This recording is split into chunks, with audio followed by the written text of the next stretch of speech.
My brother's graduation dinner was supposed to be a celebration, but it turned into a nightmare when my mother sneered, "No degree, no seat at the main table." She ordered expensive wine, expecting me to pay. I stayed silent until the bill arrived, and I revealed a secret that destroyed their financial reality forever. Before we continue today's story, we have an urgent announcement to make. Due to technical issues, we are pivoting towards another channel. Please subscribe to our new channel, Inherited Revenge. You can find the link in the video description, the pinned comment, and the collaboration tag on this video. Make sure to switch over now so you don't miss out. Thank you for your support. Now back to the story. The restaurant smelled of old money, leather, mahogany, and a faint, cloying scent of lilies that seemed to mask the underlying staleness of the place. It was the kind of establishment where the menus didn't have prices, and the waiters wore tuxedos that fit better than most people's wedding suits. My mother, Lucy, had insisted on it. "Le Jardin," she had announced weeks ago, her voice practically vibrating with self-importance. "Only the best for Lucas. He is, after all, the first in this family to achieve something of significance." I remembered the way those words had hung in the air of my workshop, floating amidst the dust motes of the antique oak table I was restoring. Something of significance. I hadn't said anything then. I just kept sanding, the rhythmic shhhshhh of the sandpaper providing a meditative barrier against her passive-aggressive barbs. I was used to it. I was the one with the calloused hands, the one who came home smelling of varnish and sawdust, the one who had thrown away her potential to work in a trade. But tonight was supposed to be different. Tonight was about Lucas. I had washed the varnish from my hands, scrubbed the grime from under my nails until my skin was raw, and put on the silk dress that cost more than my first set of power tools. I wanted to be proud. I wanted to belong. I walked toward the private alcove Lucy had reserved, spotting them instantly. They looked like a tableau from a magazine. Lucy was radiant in a shimmering silver gown, holding court. Joseph, my father, sat beside her, looking uncomfortable in his stiff collar but nodding along to whatever she was saying.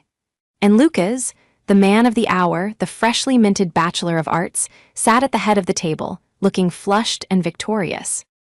I approached with a smile plastered on my face, a graduation card heavy with a check in my clutch.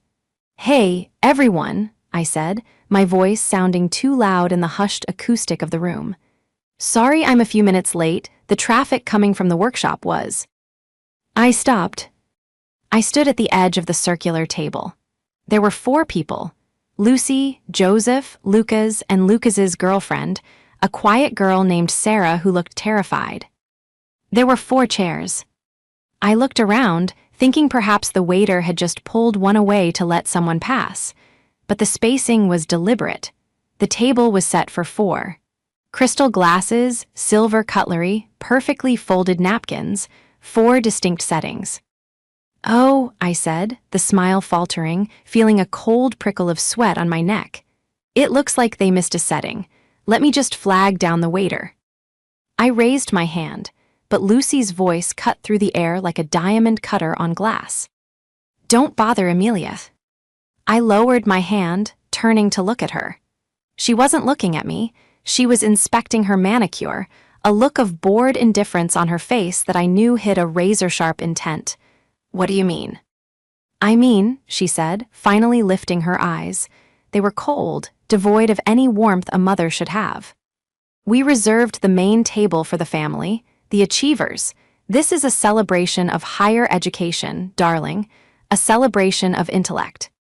She looked me up and down, her gaze lingering on my hands, as if she could still see the phantom sawdust. "You didn't go to college," she stated, her voice loud enough that the table nearby stopped eating to listen.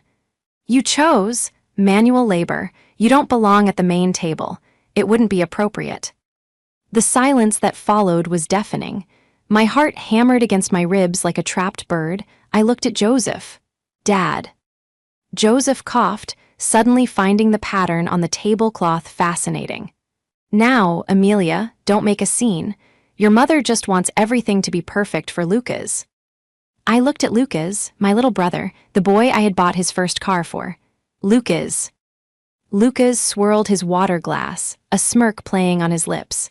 I mean, Mel, it is kind of an exclusive vibe tonight. Academic elite and all that. You can probably grab a burger at the bar or something. We can catch up after. The betrayal was worse than the diagnosis of a terminal illness. It wasn't just exclusion, it was a public disowning. I felt physically ill, my stomach churning. The bar. I repeated, my voice hollow. Yes, Lucy said, dismissing me with a wave of her hand. Go sit over there, we'll wave if we need anything.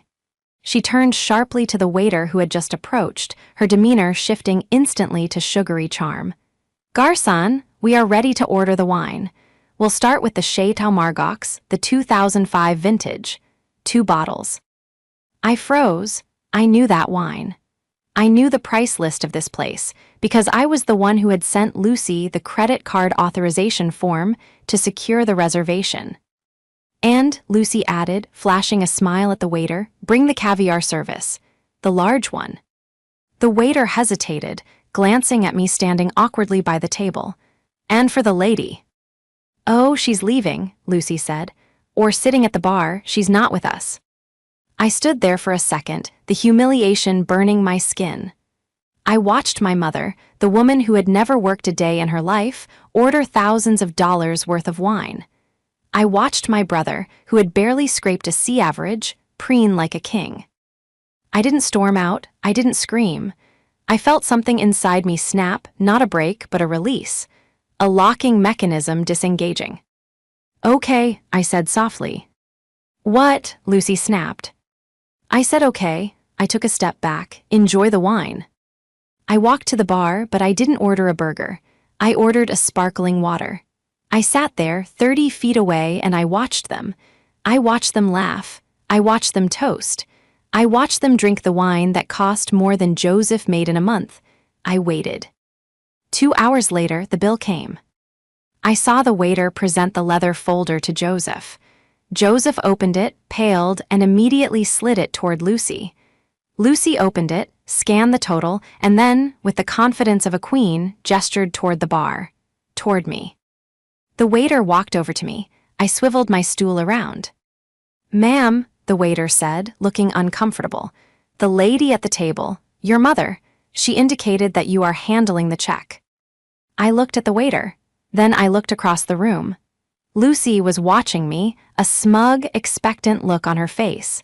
She raised her glass in a mock toast. She expected me to crumble. She expected me to be the dutiful daughter who paid for the privilege of being abused. I looked at the bill in the waiter's hand. It was $3,400. I stood up. I grabbed my jacket from the back of the stool. Who's covering the $3,000?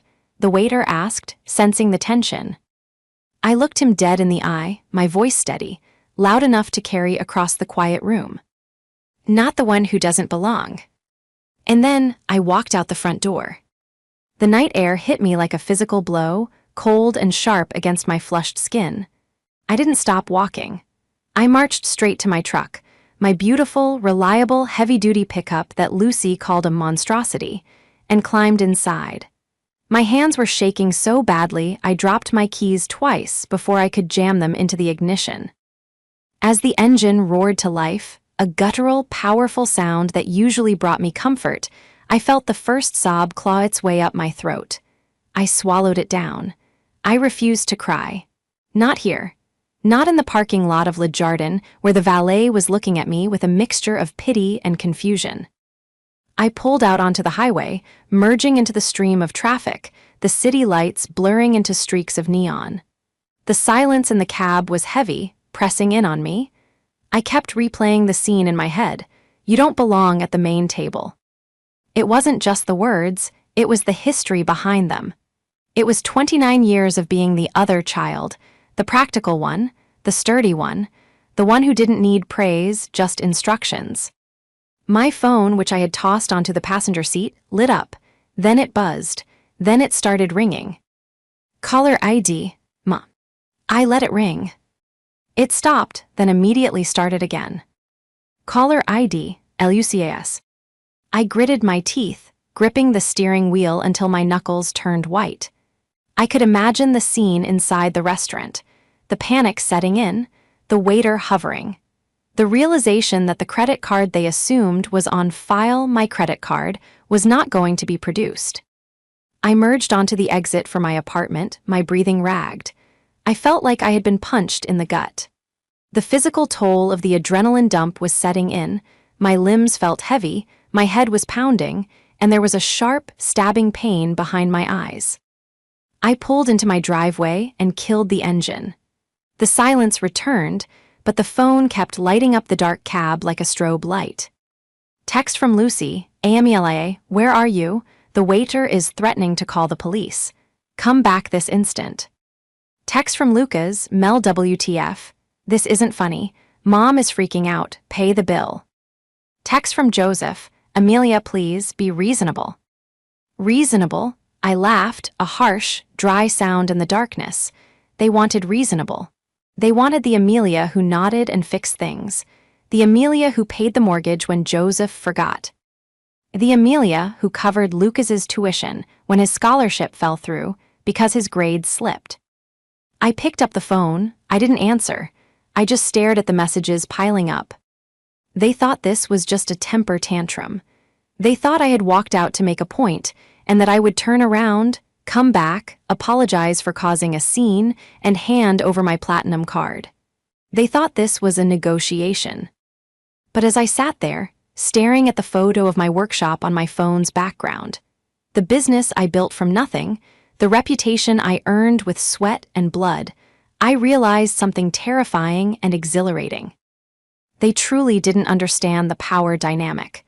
They believed their own lie. They believed that because they had the degrees and the social standing, they held the power. They believed that I, the uneducated tradeswoman, was beneath them, lucky to be allowed in their orbit to pay for their orbit. I looked at the text from Lucy again. The waiter is threatening to call the police. Let him, I whispered to the empty truck. They had forgotten one crucial thing. It wasn't just tonight's dinner. It was the house. It was the cars. It was the entire facade of their upper-middle-class existence. Everything was built on a foundation that I maintained, and they had just taken a sledgehammer to the only load-bearing wall they had. I turned my phone off.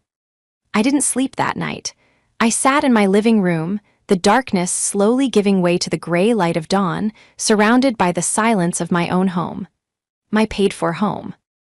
To understand why walking out of that restaurant was the hardest thing I've ever done, you have to understand the history.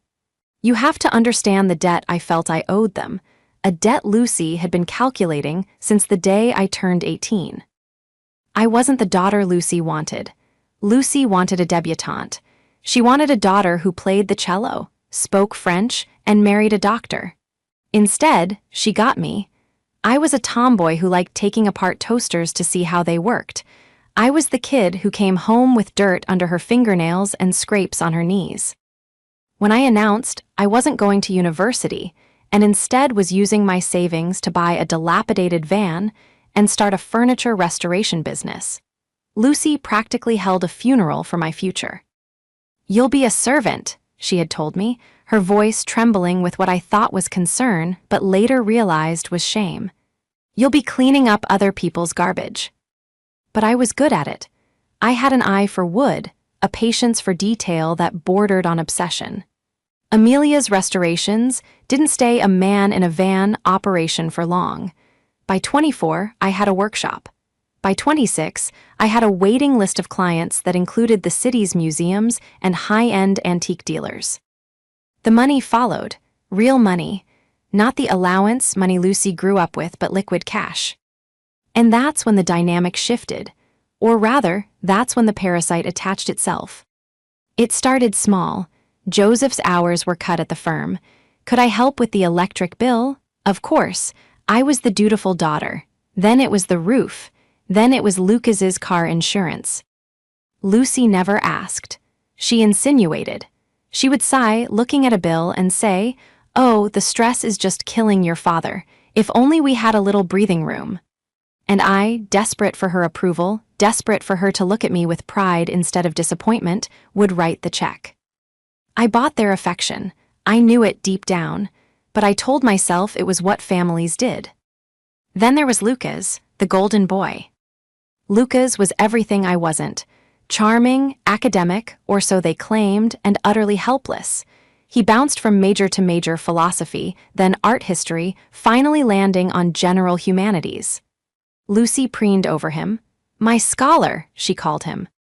She never called me her anything. I was just Amelia. Or, when she was talking to her friends, Amelia, who works with her hands. I stood up and walked to the window, watching the sun crest over the horizon. Lucy wasn't just a snob, she was a predator disguised as a victim. She was a woman who believed the world owed her a lifestyle she couldn't afford, and she had groomed me to be the financier of that delusion. She wore designer clothes she bought on credit cards I paid off. She drove a leased Mercedes that was in my name because her credit score was non-existent.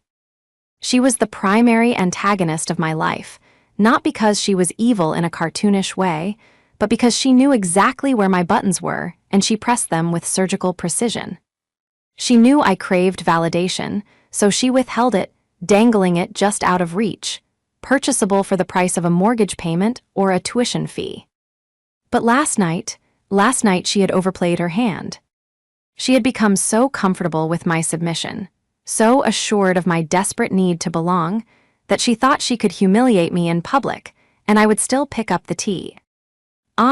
She thought she could segregate me from the family while using my resources to celebrate the better child. She thought I was a blunt instrument, a hammer. She was about to find out that I was a master craftsman. I knew how to build things, yes, but I also knew exactly how to take them apart. I knew where the joints were. I knew which screws held the entire structure together. I walked over to my desk and opened my laptop.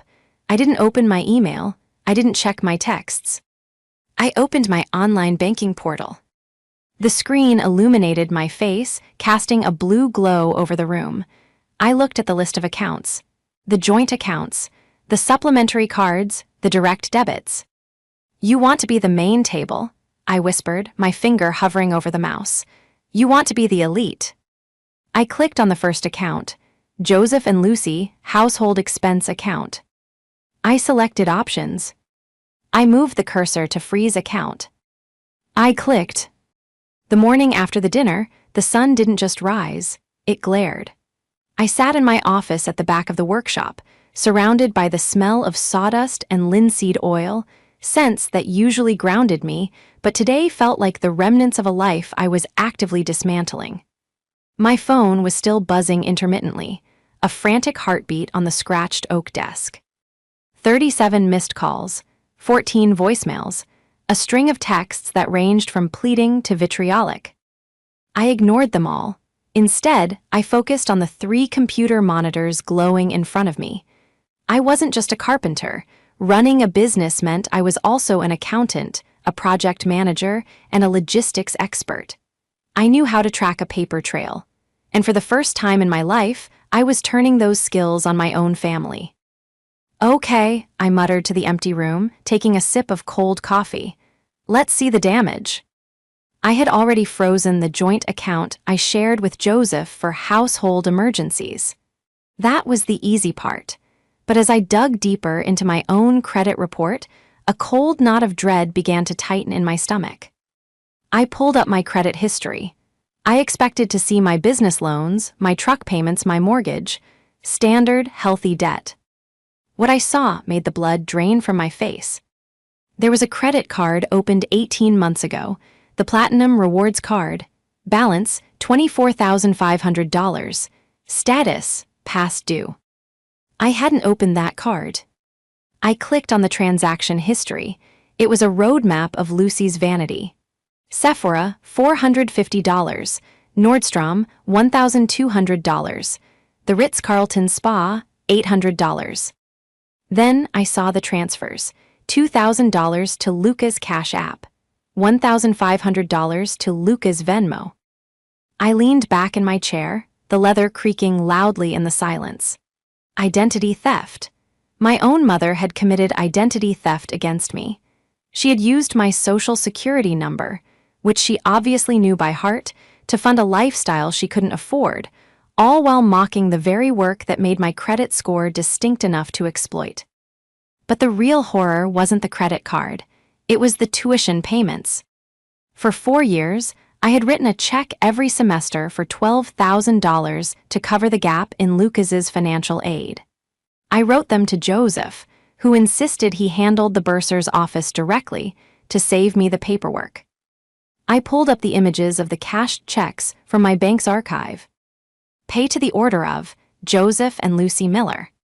Endorsement on back, for deposit only into act ending in 4490. I froze. Account 4490 wasn't the university. It wasn't even the joint account I had access to. It was a private account I didn't know existed. They didn't pay the school, I whispered, the realization hitting me like a physical blow. So how is Lucas paying for school? I needed to know. I couldn't just guess anymore. I needed concrete, admissible proof. I grabbed my keys, but not for the truck.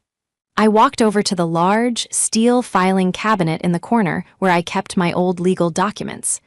I pulled out the power of attorney form Joseph had signed 3 years ago when he had his heart scare. He had never revoked it. I had legal authority to access his financial records. I drove to the bank, not the branch in town where everyone knew us, but the main branch in the city. I walked in with my binder of documents, wearing my work boots and a flannel shirt, my face set in a mask of grim determination. The banker, a young man named David, looked at the power of attorney and then at me. Everything seems to be in order, Ms. Miller. What documents are you looking for? I need statements for account 4490, I said, my voice steady.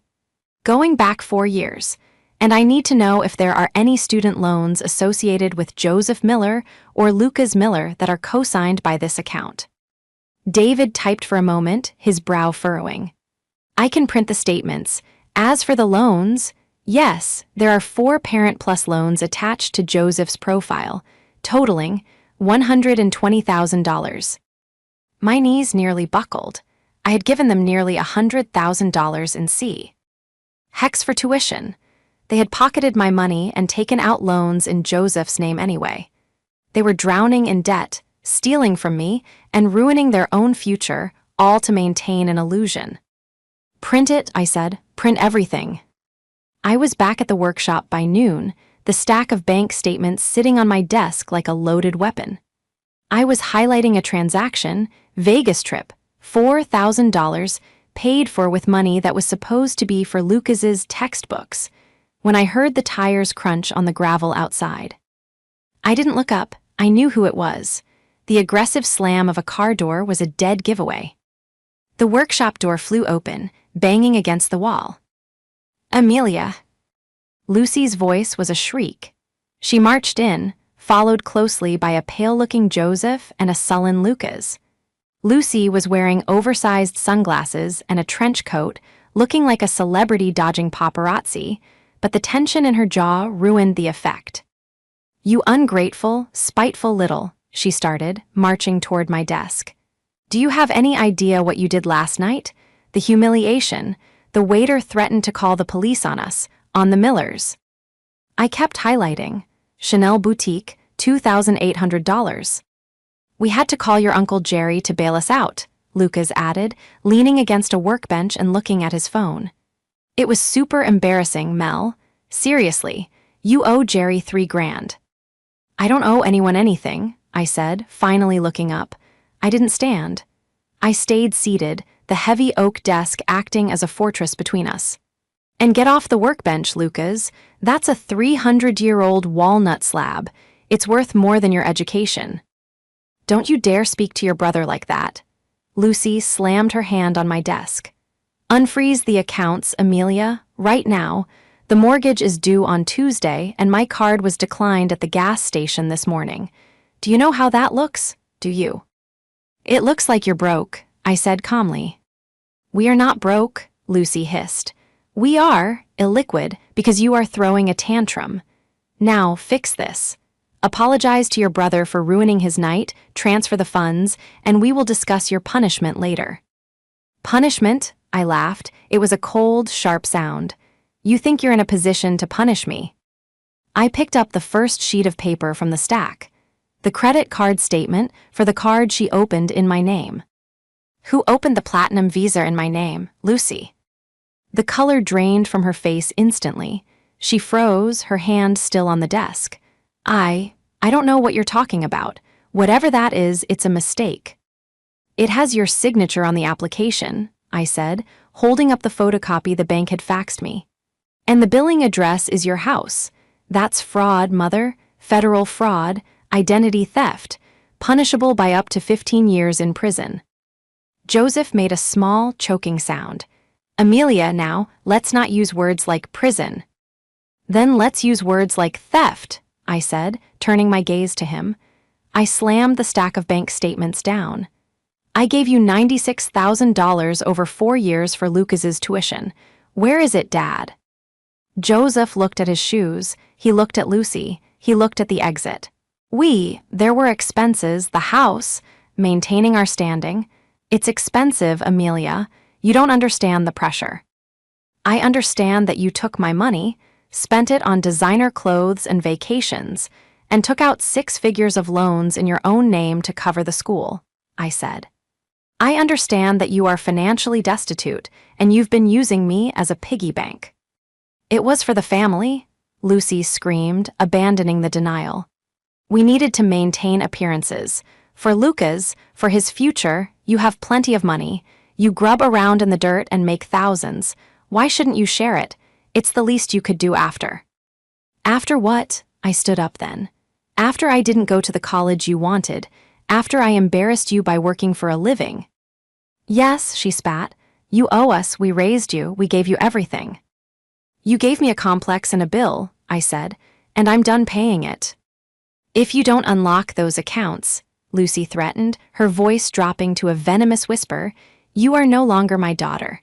I will write you out of the will. You will be dead to us. The will? I scoffed. Mom, look at these papers. There is nothing in the will. You have 0 assets. You have negative equity. The house is leveraged to the hilt. There is nothing to inherit but debt. Lucy stared at me, her mouth opening and closing like a fish. She had lived in the delusion for so long she truly believed there was a fortune somewhere. Get out, I said. Amelia, Lucas started, looking actually worried now. Get out, I repeated. Before I call the police and report the credit card fraud, you have 5 minutes to get off my property. Lucy straightened her coat, regaining a shred of her haughty composure. You'll regret this. You'll come crawling back when. You realize you have no family. I realized I had no family last night at the restaurant, I said. Now I'm just cleaning up the mess. She spun on her heel and marched out. Joseph followed, looking like a ghost. Lucas lingered for a second, looking at the papers on my desk, then turned and ran after them. They didn't give up, of course. Predators don't just walk away when the prey fights back, they get desperate. The next 3 days were a masterclass in social manipulation. Lucy didn't attack me directly, she went for my reputation. I started getting calls from extended family members, aunts I hadn't seen in years, cousins who usually ignored me. Amelia, how could you leave your mother stranded at a restaurant? Amelia, I heard you're trying to evict your parents. Amelia, stealing your father's retirement money is a new low. She was spinning a narrative where I was the thief. She was telling people I had embezzled from the family accounts, and she had cut me off, and now I was retaliating.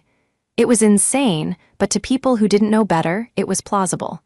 I was the uneducated one, after all. Maybe I was desperate. I didn't engage. I didn't defend myself on Facebook. I kept working. But I knew I needed the final nail in the coffin. I needed something that couldn't be spun. I looked at the tuition discrepancy again. There was something that didn't add up. Even with the loans Joseph took out, the math was wrong. The loans covered tuition, room, and board, but I had seen Lucas's lifestyle. He lived in an off-campus apartment that cost $2,500 a month. He drove a new BMW, leased, I assumed. I decided to call the university registrar. "Hello, this is the registrar's office. How can I help you?" "Hi," I said, putting on my most professional voice. "My name is Amelia Miller. I'm calling regarding the account of Lucas Miller. I'm one of the financial contributors, and I need to verify the final balance before closing out a payment." "One moment, Miller, Lucas." The keyboard clacking seemed to take forever. "Okay, I have his file. What was the question?" "Just checking the final balance for his graduation clearance. We want to make sure there are no holds." There was a pause, a long, heavy pause. "Ma'am, Lucas Miller isn't on the graduation list." My heart stopped. "I'm sorry, the ceremony is in 2 weeks. We just had the dinner." "Lucas Miller was placed on academic suspension 3 semesters ago," the clerk said, her voice dry and factual. "He hasn't been enrolled in classes for over a year. There is no balance because there is no tuition." I sat back, the phone pressing against my ear. He dropped out a year and a half ago. The dinner, the celebration of intellect, the main table. It was all a lie, a complete, total fabrication. "Are you sure?" I asked, my voice trembling. "Positive, he is not a student here." I hung up. The anger that washed over me wasn't hot, it was ice cold. It was clarifying. They had humiliated me for not having a degree while celebrating a boy who had flunked out. They had taken my money for tuition for a school he wasn't attending. Lucy knew. She had to know. The tuition checks I wrote, she wasn't just skimming them, she was keeping all of it. The loans Joseph took out, they were living on them. I looked at the calendar. Sunday. This Sunday was the Miller family barbecue. It was an annual tradition, a massive gathering of the extended family, friends, and neighbors. Lucy had texted me specifically to say I was uninvited and that security would be hired to keep me out. I smiled. It was a terrifying smile, even to myself. I wasn't going to break in. I didn't need to. I owned the land the barbecue was hosted on. Technically, the family estate had been put in a trust 5 years ago to protect it from Joseph's bad business deals. And who was the trustee? Who paid the property taxes? Me. I picked up my phone and called my lawyer. "Hey, Sarah," I said, "I need you to draft an eviction notice, and I need a police escort for a property inspection on Sunday afternoon, around 2:00 p.m. Yes, during the barbecue. Bring a megaphone." I looked at the stack of evidence. The credit card fraud, the bank statements, and now, the transcript I had just downloaded from the student portal using the password Lucas used for everything, his dog's name. I wasn't just going to the main table, I was going to flip it over. Sunday afternoon was picture perfect. The sky was a brilliant, cloudless blue, and a gentle breeze rustled the leaves of the ancient oak trees that lined the driveway of the Miller estate. From where I sat in my truck, parked just outside the main gate, I could hear the faint murmur of voices and the clinking of glasses. Lucy had gone all out. There were white tents, catered food stations, and a live jazz trio playing soft, inoffensive music. Cars lined the long gravel drive, Mercedes, BMWs, Teslas. It was a gathering of the local elite, the very people Lucy lived to impress. And at the center of it all, I knew, was Lucas, playing the role of the misunderstood genius, and Lucy, the suffering martyr of a troubled daughter. I checked my watch, 2:00 p.m. A black sedan pulled up beside me. Sarah, my lawyer, stepped out, looking sharp in a navy blazer. Behind her, a police cruiser rolled to a stop, the officer giving me a nod. "Ready?" Sarah asked, handing me a thick envelope. "More than you know," I replied, stepping out of the truck. I smoothed down my own blazer, not a dress today, but a power suit. I wasn't here as a daughter. I was here as a landlord. We walked up the driveway together. As we approached the main lawn, the chatter died down. Heads turned. Whispers started. Lucy was holding court near the champagne fountain. She saw me, and her face went from gracious hostess to pure venom in a heartbeat. She marched over, her heels sinking slightly into the grass.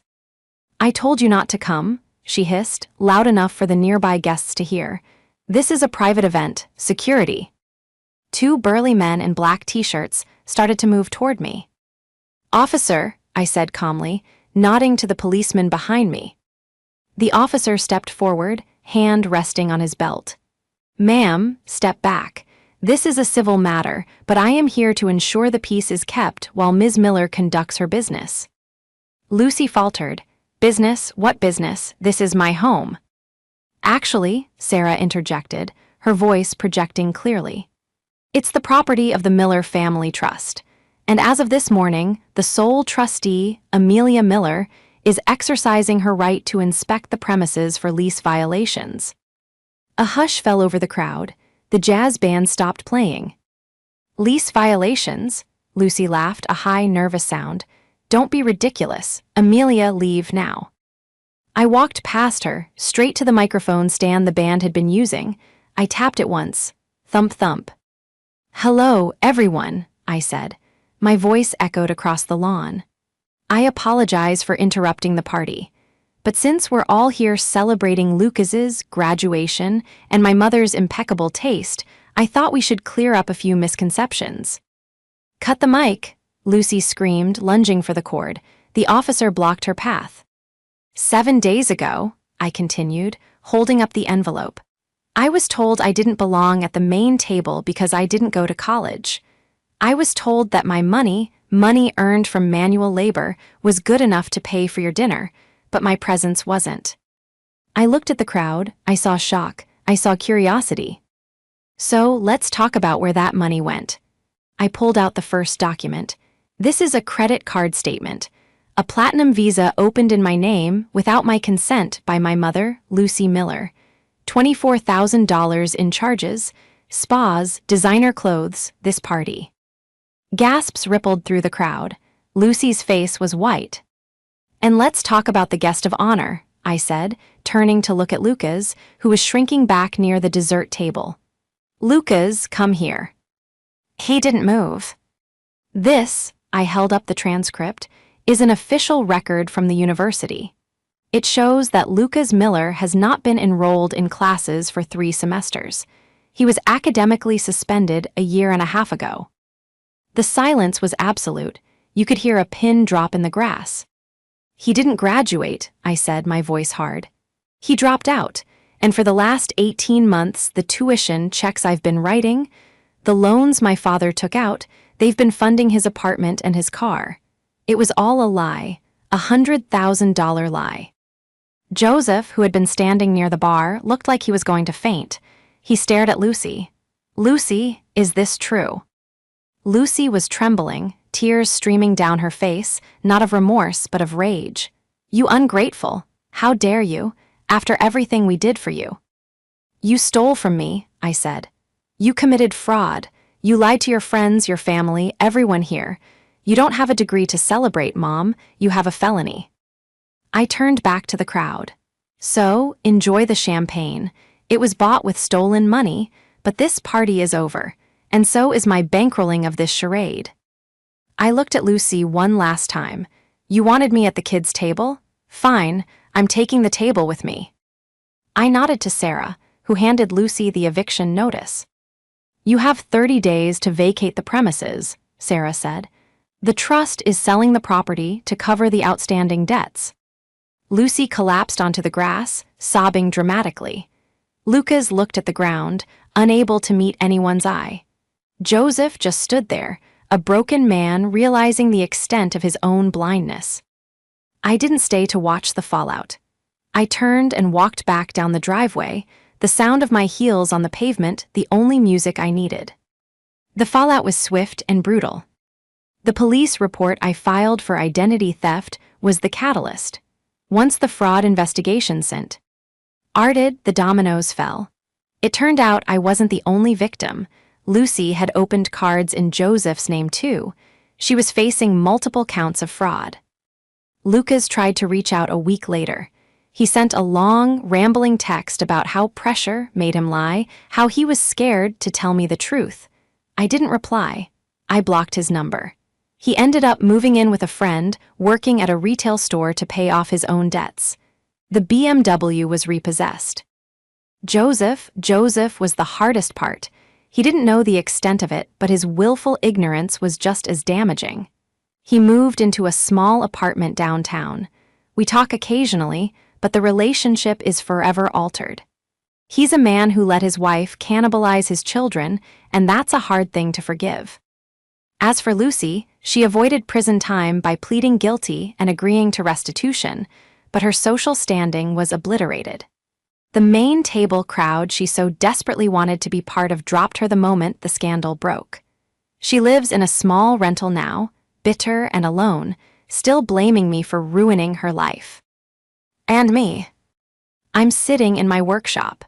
The sun is streaming through the dusty windows, illuminating the grain of a beautiful walnut table I'm restoring. My business is thriving. I have a waitlist of clients who respect my work, my time, and my price. I bought a small house of my own, not a mansion, but a place that is mine, paid for with honest work. I looked at the main table I had built for a client, a stunning piece of craftsmanship, solid and true. I ran my hand along the smooth wood. I realized I never needed their seat. I could build my own table. And at my table, everyone is welcome as long as they bring the truth.